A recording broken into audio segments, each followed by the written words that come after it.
सरकार ने अग्निपथ योजना का निर्माण अपने हितों के लिए किया और उसे तीनों सेनाओं पर थोप दिया गया। तकरीबन 14 अग्निवीर हैं जो अभी तक सुसाइड कर चुके हैं। Chief of the army staff ने अपनी बुक में लिखा कि इसमें हम लोग तीनों लोग शौक थे जब ये आया था, और मैंने आर्मी में कहा था कि 25 पर ये डिसाइड किसने किया? सिर्फ पीएम ऑफिसर है, डायरेक्ट विदाउट देयर कंसल्टेंसी, ऐसा कभी नहीं होता। और हम इस बात को बोलने के लिए नहीं है कि 2 शहीद होंगे, एक अगर शहीद होगा सबको पेंशन मिलेगी, सबके परिवार की रक्षा होगी, सबको नौकरी मिलेगी, सबको पेंशन मिलेगी। 6 शहीद गठबंधन की सरकार आएगी, हम अग्निवीर योजना को फाड़ के कूड़ेदान में फेंक देंगे। या ये सिर्फ विपक्ष द्वारा लगाए गए गंभीर आरोप और उनका प्रोपेगेंडा है। राहुल गांधी जी ने एक नई परंपरा शुरू करी कि झूठी बात को ही मुद्दा बनाया जाए, और इसका एक सबसे अच्छा उदाहरण अग्निवीर योजना है। राहुल गांधी जी अपने पार्टी के फायदे के लिए सरासर झूठ लोगों के बीच में फैला रहे हैं और जनता को गुमराह कर रहे हैं। यह तो सिर्फ जवानों को गुमराह करने की कोशिश की जा रही है। और हाँ, हमारा ये कहना है कि स्कीम प्रारंभ हुई है, नौजवानों के हितों को ध्यान में रखकर, उनके भविष्य को ध्यान में रखकर यह प्रारंभ की है। लगेगा कहीं पर कुछ सुधार करने की जरूरत है, इस पर भी विचार कभी किया जा सकता है। अगर ये सिर्फ राजनीतिक मुद्दा होता तो आज हम इस पर चर्चा नहीं कर रहे होते, लेकिन ये एक महत्वपूर्ण विषय है जिसे हर किसी को जानना चाहिए, क्योंकि जमीनी हकीकत ये है कि कई लोग इस योजना से सच में खुश नहीं हैं और इसका असर हम सब ने इलेक्शन रिजल्ट में भी देखा है। यहाँ तक कि जनता दल के नीतीश कुमार ने भी मोदी को बिना शर्त समर्थन देने का वादा किया है, लेकिन वे भी चाहते हैं कि अग्निपथ योजना में बदलाव किए जाएं, क्योंकि एक वर्ग के मतदाता इससे बिल्कुल खुश नहीं है। मैं हूँ अंकित कौशिक और स्वागत है आपका डिकोडिंग डिफेंस विद अंकित की इस नई सीरीज में, जहां आज हम अग्निपथ योजना को विस्तार में समझेंगे और इसकी कुछ खामियों और नुकसान को भी कवर करेंगे।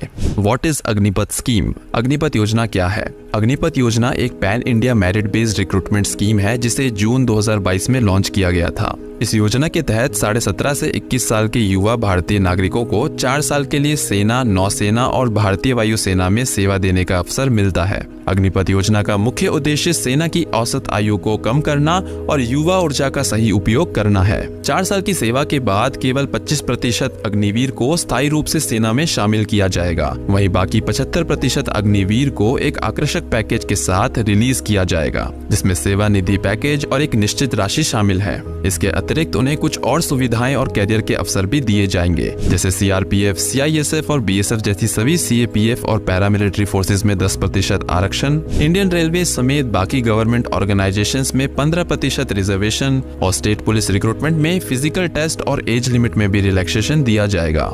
लेकिन सवाल आता है कि आखिर इस भर्ती की योजना के लागू होने के बाद से ये हमेशा से चर्चा का विषय क्यों बनी रही है? देखिए, अग्निपथ योजना के कई उद्देश्य हैं, लेकिन इसमें कुछ फंडामेंटल प्रॉब्लम्स भी हैं। सबसे पहले तो इस रिक्रूटमेंट स्कीम का अचानक से सरकार द्वारा लागू कर देना।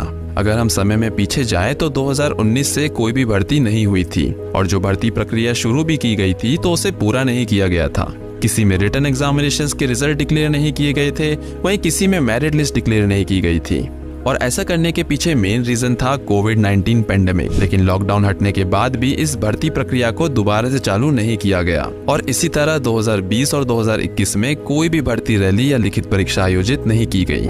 उस समय भी सालों से टूर ऑफ ड्यूटी को लागू करने की बात की जा रही थी, जहां पर नॉन कमीशन रैंक के युवाओं को सेना में 4 से 5 साल के लिए सेवा का मौका दिया जाना था। जिस तरह से ऑफिसर कार्डर में शॉर्ट सर्विस कमीशन का कॉन्सेप्ट होता है, ये बिल्कुल उसी तरह का कॉन्सेप्ट था, लेकिन for non commission ranks. Tour of duty के तहत बस एक परसेंटेज में ही रिक्रूटमेंट किया जाना था, वहीं रेगुलर रिक्रूटमेंट के थ्रू पैरेलली वैकेंसीज फिल की जाती। पर सरकार ने टूर ऑफ ड्यूटी के कॉन्सेप्ट को पूरी तरह से अग्निपथ स्कीम से बदल दिया।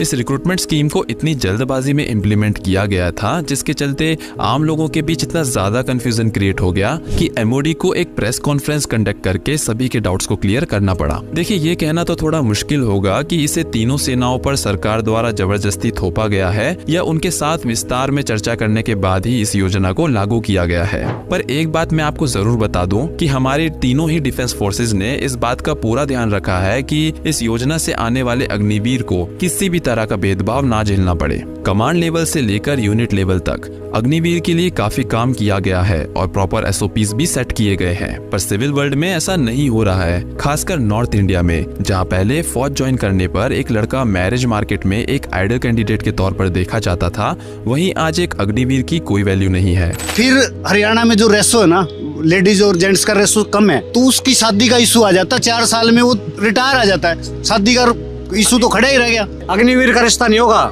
जो परमानेंट हो जाएगा ना उसका रिश्ता होएगा 4 साल के बाद वो भी। हाँ पक्का। पहले जहां ट्रेनिंग के बाद आप इंडियन आर्मी ज्वाइन करते थे एज सोल्जर, वहीं इस रिक्रूटमेंट स्कीम के आने के बाद से आप इंडियन आर्मी ज्वाइन करोगे एज अग्निवीर।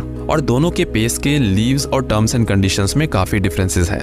इसमें 4 साल के पीरियड के बाद जिन कैंडिडेट्स को रिलीज किया जाएगा उन सभी को दूसरी जॉब में रिजर्वेशन तो जरूर दिए गए हैं, पर कोई गारंटी नहीं दी गई है। और इसके साथ ही किसी भी तरह की पेंशन अग्निवीर को नहीं दी जाएगी, जिसके चलते भी कैंडिडेट्स अग्निवीर बनने के बजाय दूसरे करियर ऑप्शंस को प्रिफर कर रहे हैं। देखिए, ऐसे तो इस स्कीम में काफी सारे इश्यूज हैं, जैसे टेक्निकल ब्रांच के सोल्जर्स, सेलर्स और एयरमैन को प्रॉपरली ट्रेंड होने में 5 से 6 साल लग जाते हैं। तो इन अग्निवीर का प्रॉपर यूटिलाइजेशन कब और कैसे होगा? क्या वो प्रोसेस ट्रांसपेरेंट होगा जिसके थ्रू 25% अग्निवीर को परमानेंटली एब्जॉर्ब किया जाएगा? क्या वो अग्निवीर जिसे पता है कि मुझे 4 साल बाद यहाँ से बाहर जाना है, क्या वो पूरी डेडिकेशन के साथ अपना काम करेगा? देखिए, ऐसा नहीं है कि हमारी डिफेंस फोर्सेस इसको लेकर अवेयर नहीं है या फिर वो कोई एक्शन नहीं ले रही है। अभी तक तीनों ही फोर्सेस ने अग्निवीर के ऑलमोस्ट 3 बैचेस पास आउट कर दिए हैं और ऑन ग्राउंड क्या इश्यूज आ रहे हैं इसको लेकर भी काफी अवेयर है, जिसके चलते इंडियन आर्मी अग्निपथ स्कीम को इवेल्युएट करने के लिए इंटरनल सर्वे कंडक्ट करवा रही है।